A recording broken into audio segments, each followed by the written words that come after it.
Hi, I'm Paul Dye with Kitplanes magazine, here with my little jet, Loki, the Subsonics. We thought you might find it interesting to see what it's like to go for a little flight in Loki, so ride along with me. Getting ready to fly is a little more intensive than your typical airplane. You need to do a lot of pre-flight planning, think about where you're going, exactly what you're going to do, because you don't have a lot of fuel to play with. You've got 2 hours, which is plenty, but you need to be thinking all the time. You're very close to the ground when you're on the ground. Everything seems to happen in a little bit of a magnified fashion. So I'm going to go ahead and get in. We have very little stowage place, just enough for my hat. Then we'll get ready with the helmet. I live out here in the west, Mountain West, where we fly high, so I'm always using oxygen. That means it's really handy to have the oxygen system ready to go. Tuck the belts out of the way, get my umbilical out, and we'll climb in.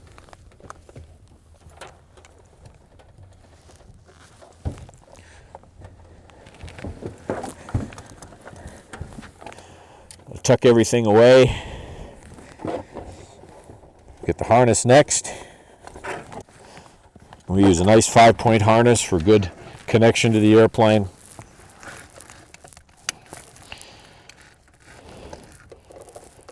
Audio, oxygen,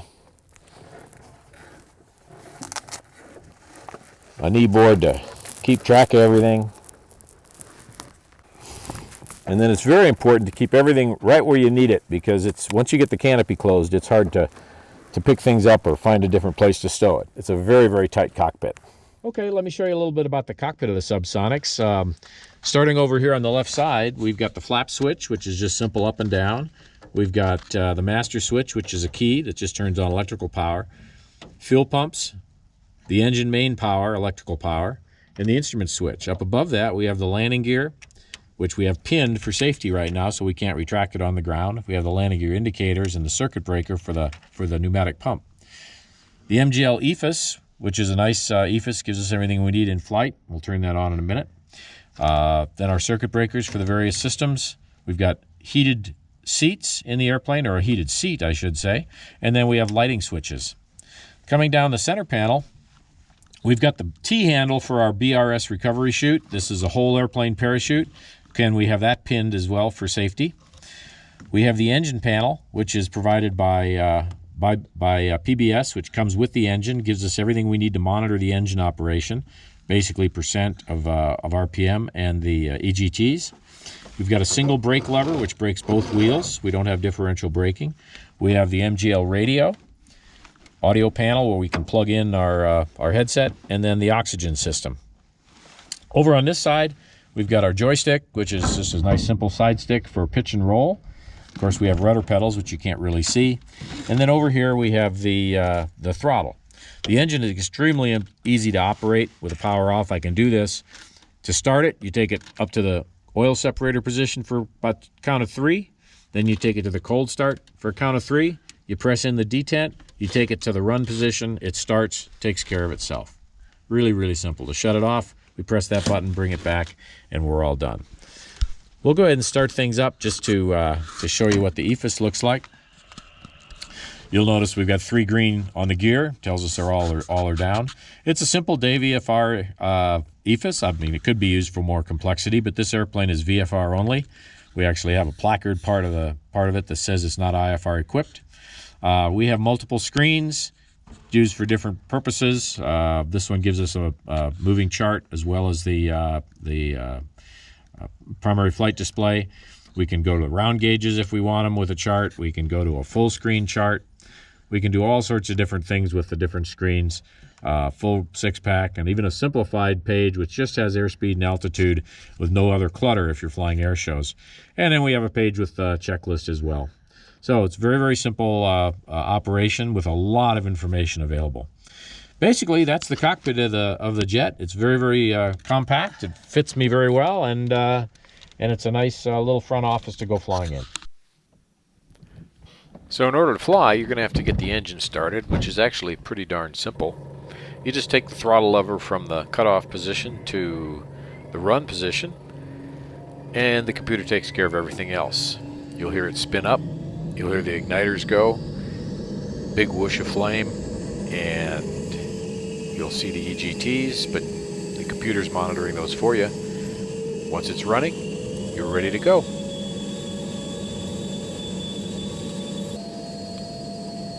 Taxiing the jet is pretty simple. It's got direct nose wheel steering hooked up to the rudder pedals. You've got a single brake lever which you use to control speed, and the only thing you have to get used to is being close to the ground like you would be for a go-kart. The pre-takeoff checklist is equally simple. You make sure the flaps are up, make sure that the trim is set and the canopy lock pin installed. When you're at the end of the runway, you'll take the PDB to on, that's the engine protection, which you're actually inhibiting when you take it to on, and you're ready to fly. Once you've lined up, you set the brake, take the throttle up to 90%, do a quick check, make sure that the EGTs look good, and then release the brake, go to 100%, and you're rolling. The acceleration is not spectacular at first, but it keeps going and keeps going and keeps going, and before you know it, you're ticking off the every 10 knots every couple of seconds. We check to make sure the airspeed's alive, and we're looking for about 75 to rotate. Bring back, and away you go. The liftoff is positive. The stick's pretty sensitive, so you want to make sure that you don't over-rotate. That can lead to a bounce. Once you're airborne, flip the gear lever up and make sure you've got 3 in the wells and climb out. One of the nicest thing, if you're used to a piston engine, is that there's just nothing to monitor or worry about on this. You can just look for traffic and point the jet where you want to go, not have to worry about CHTs or cooling or anything else. Visibility is excellent in the jet. You can see pretty well everywhere except directly behind you, and so clearing for traffic is pretty easy. This is a climb out from the Carson City area. We're holding about 130 knots for climb. It climbs best at true airspeed between 125 and 130 knots.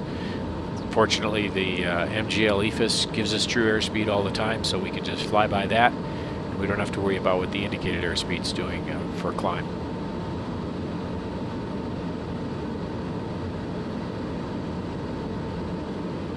The jet climbs at about 1,000 feet a minute from 4,000 feet density altitude where we're living. By the time you're at 10,000 feet, it's down to around 600 feet a minute, and by the time you get to around 17.5, it's climbing at about 350 feet a minute. And that's where we level off, is 17.5 if we're going that high.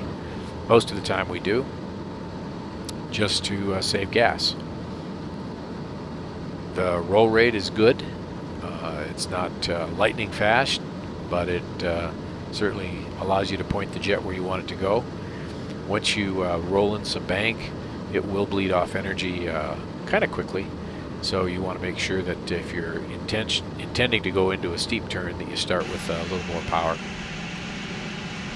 Out here in Nevada, we have a lot of desert to fly over, and it's kind of fun there. You don't worry too much about making noise because there's just very few people out there. We're just a little away from Navy Fallon, which is the home of the Navy's Top Gun fighter weapons school, and we try and make sure that we don't get too close there. So sometimes we like to climb up over Lake Tahoe, which as you can see here in the background, and it's a beautiful place, flying around 10 to 12,000 feet. There's wonderful forests, mountains, everything you'd want to see. That's Marlette Lake going underneath the wingtip there, which is a water supply for the old Virginia City mining community up in the hills.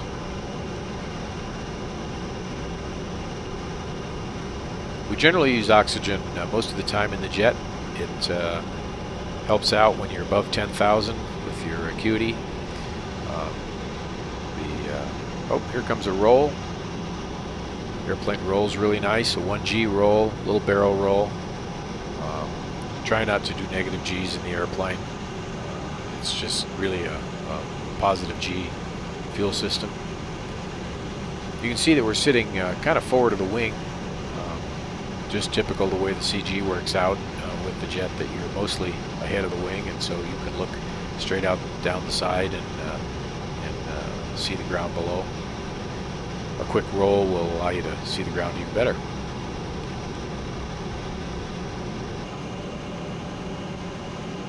Here's coming down into the terminal area, coming down into an airport. One of the things you need to make sure that you're doing is the airplane is so slippery, you've got to get it slowed down to gear speed before you get into the pattern, because if you don't do that, you're never going to get the gear down. You've got about 108 knot maximum gear extended speed, and so we're coming downhill most of the time at around 140, 150 knots, doing 1,000 feet a minute, and that's with flight idle. So tend to get down early and then slow the airplane down, sometimes with a 360-degree turn just to load up the wing to slow it down, get the gear down, and then enter the pattern. Once we're in the pattern and slowed down, abeam the numbers, will drop the flaps. Generally you don't use partial flaps in the airplane. It's either flaps are all the way up or the flaps are all the way down. The current version of the jet uses electric flaps, so it's just hold the switch and down they go. Very nice. In the pattern, you're always looking for traffic. We try to fly a little bit bigger pattern than most aircraft, just to give myself a little bit longer final to allow that to stabilize. And on final approach, which we're about to turn here, we hold about 80 to 85 knots, which is kind of fast for an airplane that stalls at around 54, but since the engine takes time to spin up, we like to have a little excess energy on final in case we pick up some sink, and then we can make that up with pitch while we're waiting for the engine to come back from its coffee break. So this is short final. We're starting to make sure we have the runway made. Once we have the runway made, we'll bring it all the way back to flight idle. Normally we're carrying a little power just to make sure it's spun up. And it's really not that much faster than even a typical RV, but it looks faster because you're going to be pretty low to the ground. Once you cross the threshold, you're just feeling for the ground, and you're going to get very, very low. The wing's only about 12 inches from the ground, so there's a lot of ground effect, and it takes quite a while for that energy to bleed off. You're just holding what you got through touchdown. When you get to touchdown, you hold the nose up until it wants to fall down. Get the nose on the ground, steer with the nose wheel steering, and brake with your other hand. You can see me moving my hand to the brakes. Overall, the jet's a lot of fun to fly. It's a very personal, very tiny airplane. Really feels like you almost don't have an airplane there at all.